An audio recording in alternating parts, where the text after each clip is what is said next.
There are names that are etched into history not because of their achievements, but because of the sheer level of suffering their bodies were forced to endure. Welcome to a journey into the darkest corners of the human mind, extreme faith, and quite possibly hell itself. This is the true story of Anneliese Michel. To understand the horror, we must travel back in time to Labelfing, a small and peaceful town in West Germany. The year was 1952, when Anneliese was born into a deeply Catholic and traditional family.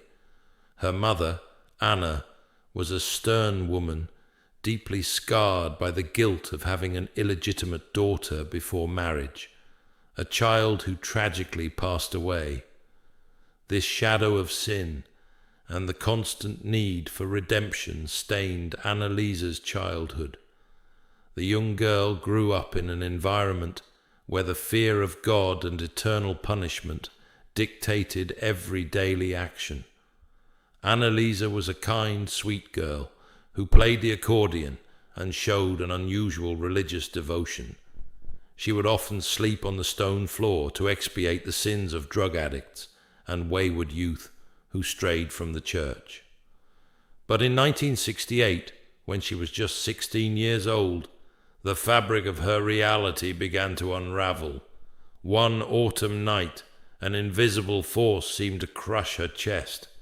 Anneliese woke up paralyzed, unable to breathe, with an unbearable weight pressing down on her body. She could not scream. She could not cry out to her parents sleeping in the next room. That night, something changed deep inside her. The attacks began to repeat with an alarming frequency. Her body would shake violently in bed, her eyes would roll back, and rigidity would take over her limbs. Her terrified parents decided to seek formal medical help, believing it to be a common neurological condition in adolescence. The doctor's initial diagnosis was temporal lobe epilepsy. She was prescribed heavy anticonvulsant medications, but the true torment was only just beginning to manifest. Despite rigorous medical treatment, Anneliese's condition only grew drastically worse. A deep and devastating depression was added to the epileptic seizures, consuming her from within. She was admitted to a psychiatric hospital in Würzburg, but the walls of the medical institution, far from bringing her peace, became the setting for her worst nightmares. It was there that the purely medical component began to blend disturbingly with the supernatural. Anneliese began to see faces. At first, they were blurry shadows in her peripheral vision, but they soon transformed into grotesque grimaces, diabolical sneers mocking her from the dark corners of her room. The visual hallucinations were accompanied by harrowing auditory phenomena. A deep, cavernous, guttural voice began to whisper damning words into her ear. "You are cursed," the voice told her. "You are going to rot in hell." The medications meant to stabilize her brain had no positive effect. On the contrary, the young woman felt increasingly alienated, trapped in a body that no longer obeyed her. In 1973, Anneliese returned home and attempted to resume her university studies, showing astonishing willpower. However, the dark presence had become intolerable. She could no longer stand the sight of sacred objects. Crucifixes on the walls caused her an inexplicable physical revulsion. Rosaries broke in her hands, and the smell of church incense made her violently nauseous. Medical science seemed to have given up on her case, simply labeling her an incurable schizophrenic. It was at this moment of absolute despair that the Michel family, convinced that drugs could not cure a sick soul, turned their eyes away from hospitals and looked directly toward the Vatican. They began to suspect that their daughter's problem was not a neurological flaw, but a spiritual invasion, a full-blown demonic possession. Desperate over the young woman's terrifying physical and mental deterioration, Anneliese's parents, Joseph and Anna, began to realize that modern medicine had completely abandoned them. They contacted several local priests, begging for spiritual intervention. However, their pleas were met with skepticism. Most clergymen flatly refused to intervene, strictly urging the family to continue with traditional psychiatric treatment. The Catholic Church operates under immense caution when it comes to authorizing the solemn rite of major exorcism, demanding irrefutable, near impossible proof that the affliction is genuinely supernatural and not a severe manifestation of schizophrenia, psychosis, or hysteria. But as weeks bled into months, Anneliese's behavior soon crossed the line of known madness, defying every established medical convention. The young woman began to self-harm with unprecedented stomach-churning violence. She would relentlessly bang her head against the concrete walls of her home, leaving bloodstains behind, and would drop to her knees thousands of times a day, shattering her own patellas. Her behavior deteriorated into something entirely subhuman. She paced the house naked. The young woman began to self-harm with unprecedented, stomach-churning violence. She would relentlessly bang her head against the concrete walls of her home, leaving bloodstains behind, and would drop to her knees thousands of times a day, shattering her own patellas. Her behavior deteriorated into something entirely subhuman. She paced the house naked, barked and grew like a cornered animal, and developed a stomach-turning appetite. Anneliese started feeding exclusively on insects, plucking flies and spiders from the walls, and went to the sickening extreme of licking her own urine off the floor and biting the heads off dead birds her family found. Yet, the most terrifying symptom was her anomalous, supernatural strength. During her most violent fits, this fragile, 99-pound college student, entirely emaciated from starvation, possessed a physical force so immense that it frequently required the combined strength of several grown adult men just to restrain her and prevent her from tearing her own limbs apart. Finally, the sheer weight of these anomalous events could no longer be ignored. The Bishop of Würzburg, Joseph Stangl, after thoroughly and anxiously reviewing the detailed, unsettling reports compiled by priests Ernst Alt and Arnold Renz, reluctantly ruled that the case met the strict theological criteria for demonic possession specifically, aversion to the sacred, and speaking in tongues.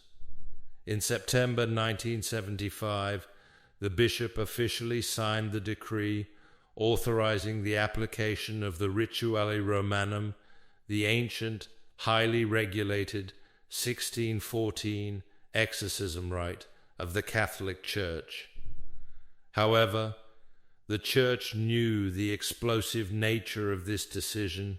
Absolute, unyielding secrecy was demanded from everyone involved. It was during these first tense, mystical sessions inside the dark bedroom that the abstract horror finally acquired a defined, nightmarish identity. When Father Renz and Father Alt pressed a crucifix against her chest and commanded the entities to reveal their names in the name of the Almighty, the fabric of reality seemed to shatter. Anneliese's jaw distorted unnaturally, her lips turning black as she emitted a chorus of voices, cavernous, deep, and scraping, that could not physically belong to a 23-year-old girl. It was not a single entity inhabiting her exhausted, bruised body. There were 6 distinct warring legions of malice, one by one, screaming directly into the priest's heavy microphone.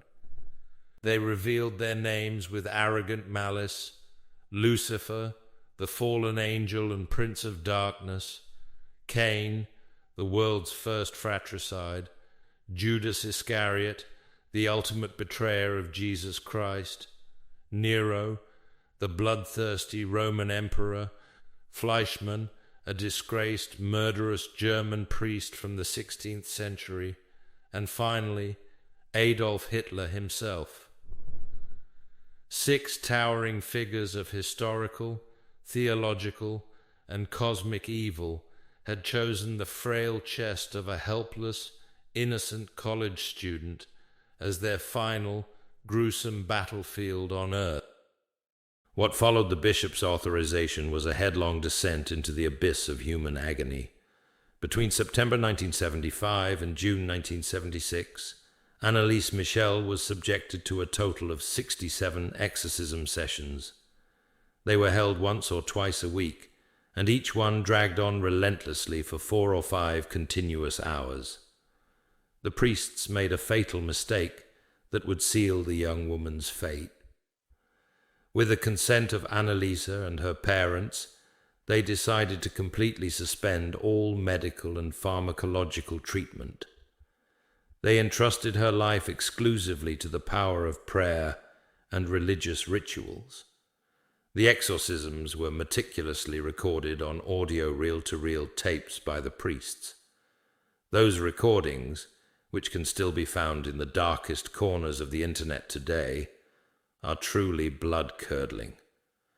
In them, Anneliese can be heard growling like a cornered animal, barking, emitting hellish roars, and speaking in ancient languages she had never studied, alternating between Latin, Greek, and German with terrifying fluency.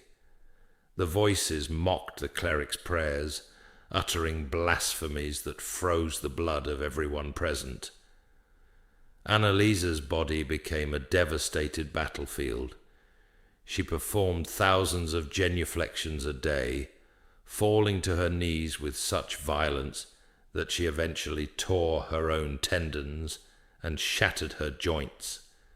She stopped eating almost entirely, claiming that the demons would not allow her to ingest any earthly food.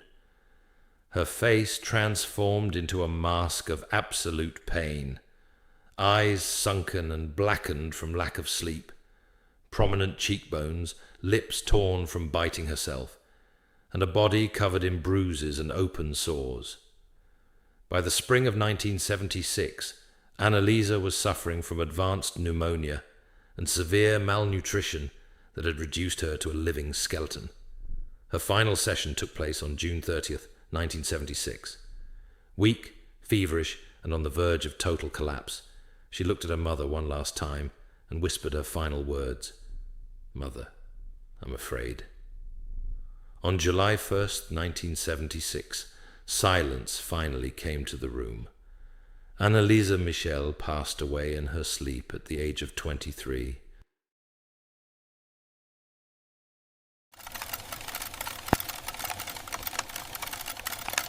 Ich bin verdammt weinig.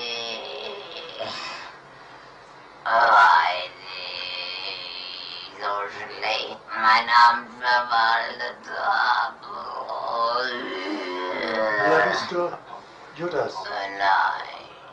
Fleischmann. Oh ja, ich muss jetzt gehen. In die Hölle. Oh ja. Und du weißt noch, was du zu sagen hast? Ja.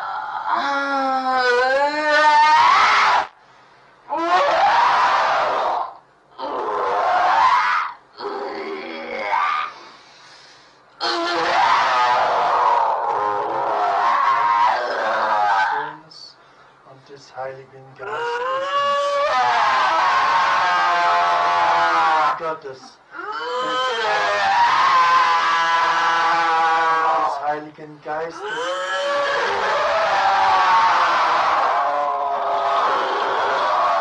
Und gib das Zeichen des